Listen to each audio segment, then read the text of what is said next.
Eco Money on Money FM 89.3. 2023 may have seen a spotlight cast on controversy around ESG investing. Greenwashing and confusing terminology may have punched a dent into ESG's credibility. But could this give way to greater clarity around language, goals, and intentions in the year ahead? Well, MSCI ESG Research's Sustainability and Climate Trends report for 2024 is hot off the press. It identifies some of the key themes to look out for in the year ahead, from manpower to AI and nature-based investing. To find out more, we're joined now by Ishihara, who's the Executive Director, MSCI ESG and Climate Research. Thank you so much for taking the time to speak with us today. Thanks very much for having me. The Copernicus Climate Research Report, it was just published. 2023, the hottest year on record. From the report that MSCI has just issued, though, you cover what this might mean for the evolving labor market. Maybe you can share with us what that might mean for the labor market in the year ahead. Yeah, so it's a great question. And this is one of the topics we dive into directly in our recent Trends to Watch report. And the report introduces a trend on the increasing risks associated with global warming and extreme weather events on different facets of the economy, including the labor market. So in the report, MSCI analysts introduce an example of a possible risk scenario wherein a US-based logistics worker could potentially be 50% less productive in 2050 than compared to 2020 if global temperatures continue to rise. And although that's one pretty specific example, I think it's quite representative of the bigger picture issue here with regards to how employers and employees may need to start considering the implications of global warming as it pertains to labor management practices. And I think I'd also like to, highlight that this particular example was out of the US, but these risks are likely to be just as, if not more relevant for the ASEAN region.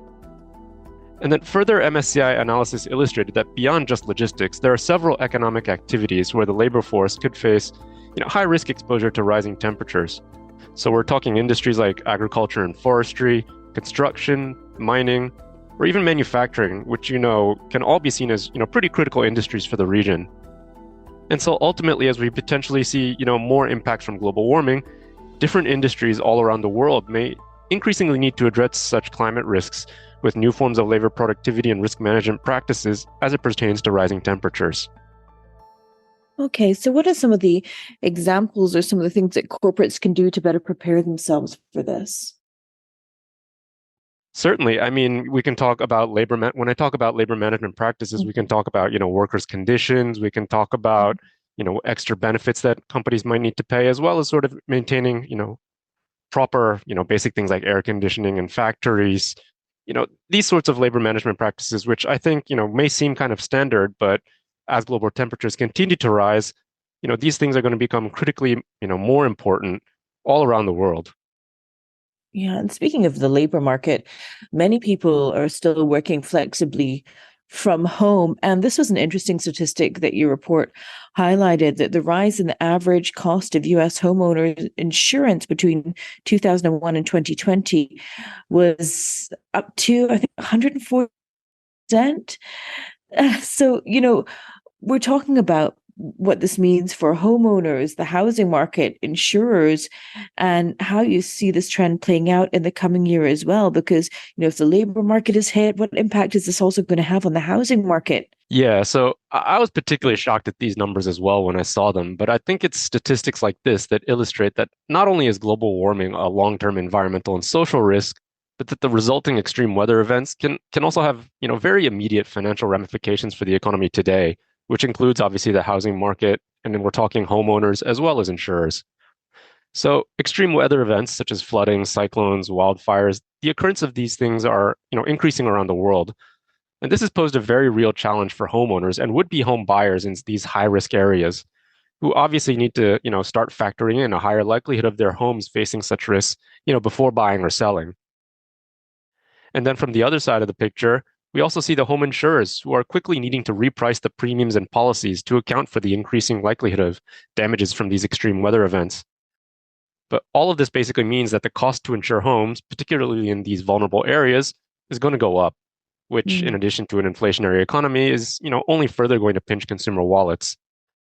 Now, having said that, there are some ways to, plug the gaps here.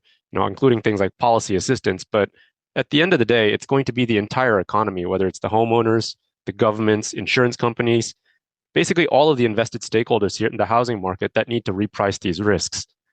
And again, I'd highlight, although, in the MSCI report, we talked about the US housing market, I'd stress that the same issue should particularly hit home for the ASEAN region where, acute climate hazards such as flooding, typhoons, drought, or even things like rising sea levels, these could all have a significant impact on communities and the housing market in the region. Okay, I want to move on now to more of the investment-focused areas of your report.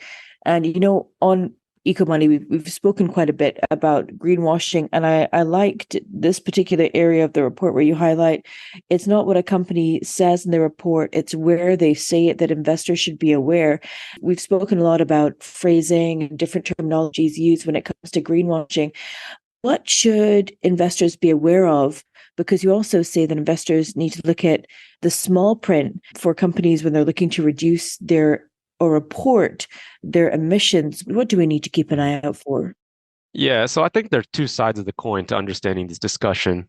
On one side, as we highlight in the report, is the increasing number of markets and jurisdictions that are adopting, corporate sustainability disclosure, either in the form of regulations or requirements. And to that end, we highlighted in the report the introduction of the International Sustainability Standards Boards, or the ISSB disclosure standards, having been introduced last year. And this is particularly important because the ISSB standards have the potential to standardize corporate sustainability disclosures, particularly as they relate to things like climate risks around the world. And to that end, we're seeing many major markets around the world adopt these ISSB standards, or at least announce plans to implement all ISSB-aligned disclosures in different markets, including Singapore from 2025. But like you mentioned, there's a flip side to this, and that is when you start introducing rules or regulations, is the unfortunate ability, I guess, for participants to start finding loopholes. And MSCI analysis in particular highlighted examples of what our analysts called orphaned emissions for the utilities sector. And so what are they? These orphaned emissions are, in essence, companies undergoing financial engineering to manipulate emissions reporting, by moving polluting assets off of their own balance sheets into joint ventures, subsidiaries, or even switching to location-based emissions accounting. Some utilities companies have been able to, quote unquote, remove up to 95% of their potential emissions footprint. But there's obviously no real world decarbonization impact there. It's carbon accounting engineering. So I think that's the risk we're talking about here, or as we referred to in the report, the fine print. On one hand, increasing regulations and requirements on corporate disclosures, has the obvious benefit to significantly improve transparency for all stakeholders. But at the same time, because the rules have kind of been laid out, it becomes just as important not only to understand the rules, but also understand the potential limitations around them as well. And that kind of flows nicely into the next question I had for you. And that was, the trend that you see when it comes to the private asset market, because you also state that, listed assets are more transparent and face higher public scrutiny. Private markets are pretty opaque. And I think the report also states that the obscurity has fueled concerns that dirty assets divested from public markets may have also ended up in private asset portfolios. Yeah, the earlier example I just spoke about in companies sort of divesting these high emitting assets into financial structures with less transparency requirements, it may have made it sound as if the private markets might be becoming sort of a hidden closet for corporates and investors who are trying to improve their publicly disclosed data. But that's not necessarily the case. And it's increasingly becoming apparent as our ability to measure sort of the carbon intensity of private assets improves.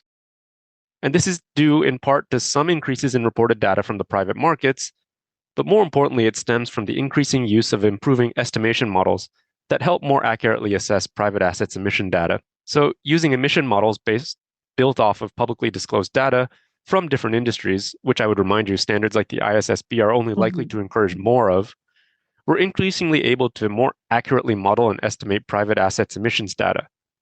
And then by understanding the emissions footprint of private assets themselves, we can then more accurately measure the carbon intensity of private asset portfolios as well.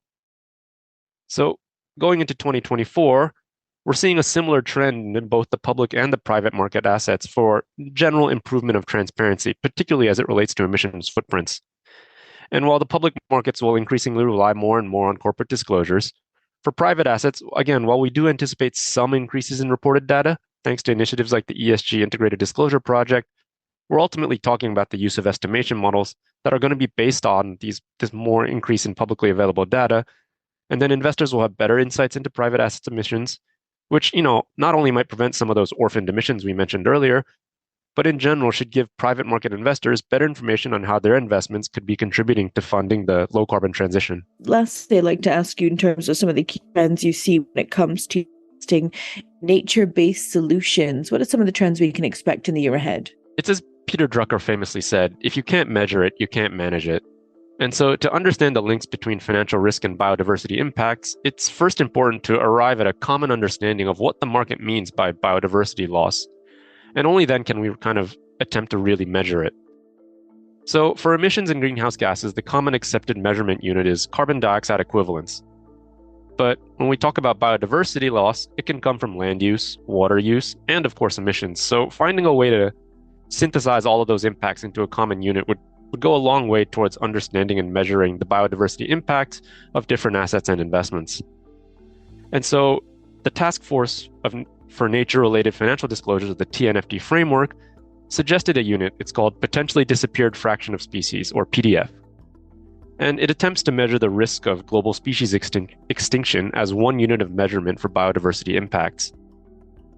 But then when we start talking about PDF, calculating this unit isn't exactly straightforward either.